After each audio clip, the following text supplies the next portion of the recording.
Pahangin ang mga personahe dito sa tabi ng dagat para masarap ang pakiramdam.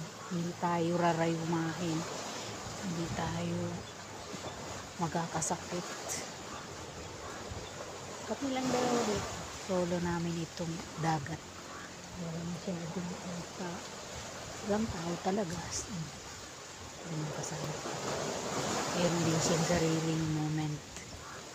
Kanya-kanyang moment kaming dalawa. Yun siya.